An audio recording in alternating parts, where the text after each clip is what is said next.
ದಾವಣಗೆರೆ ಜಿಲ್ಲೆಯ ಚನ್ನಗಿರಿ ತಾಲೂಕಿನ ಉಬ್ರಾಣಿ ಅರಣ್ಯ ಅಂಚಿನ ಪ್ರದೇಶಗಳಲ್ಲಿ ರಣ ಬಿಸಿಲನ್ನು ತಾಳಲಾರದೆ ಕಾಡಾನೆಗಳು ತೋಟಗಳಿಗೆ ಲಗ್ಗೆ ಇಡುತ್ತಿವೆ. ಉಬ್ರಾಣಿ, ಚಿಕ್ಕಸಂದಿ, ಮಾನಮಟ್ಟಿ ಹಾಗೂ ಬಸವಪುರ ಗ್ರಾಮಗಳ ಸುತ್ತಮುತ್ತ ಕಾಡಾನೆಗಳ ಹಾವಳಿ ಹೆಚ್ಚಾಗಿದ್ದು, ಅಡಿಕೆ, ತೆಂಗು, ಬಾಳೆ ಹಾಗೂ ಮಾವಿನ ತೋಟಗಳಿಗೆ ನುಗ್ಗಿ ದಾಂಧಲೆ ನಡೆಸುತ್ತಿವೆ. ಬೆಳೆಗಳಿಗೆ ಹಾನಿ ಮಾಡುವುದರ ಜೊತೆಗೆ ತೋಟದಲ್ಲಿದ್ದ ಬೋರ್ವೆಲ್ ಪೈಪ್ಗಳನ್ನು ಎತ್ತಿ ತುಳಿದು ಹಾನಿಗೊಳಿಸಿರುವ ಘಟನೆಗಳು ವರದಿಯಾಗಿವೆ.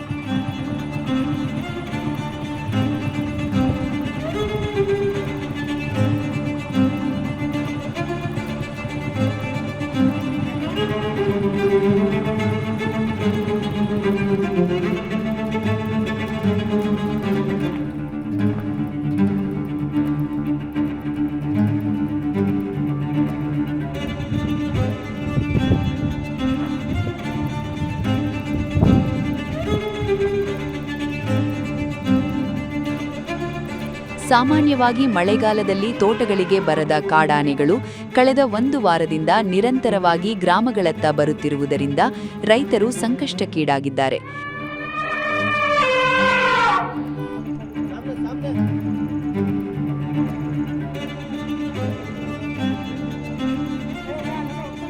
ಬೆಳೆ ಹಾನಿಯಿಂದ ಆತಂಕಗೊಂಡಿರುವ ರೈತರು ರಾತ್ರಿ ಪಾಳಿ ಕಾದು ಬೆಳೆ ಕಾಪಾಡುವ ಪರಿಸ್ಥಿತಿ ನಿರ್ಮಾಣವಾಗಿದೆ.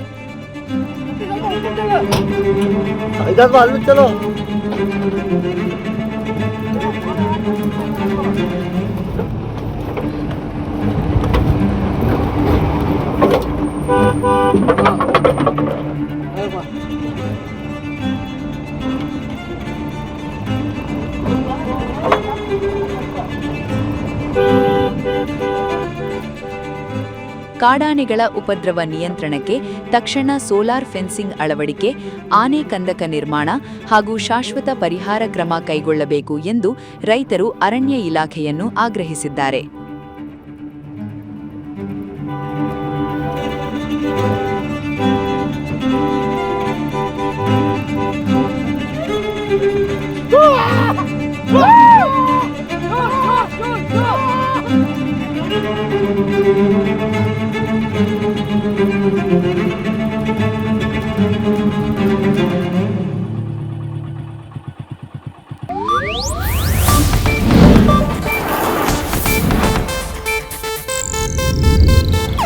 ಇದು ಏಷ್ಯಾನೆಟ್ ನ್ಯೂಸ್ ನೆಟ್ವರ್ಕ್ ಪ್ರಸ್ತುತಿ.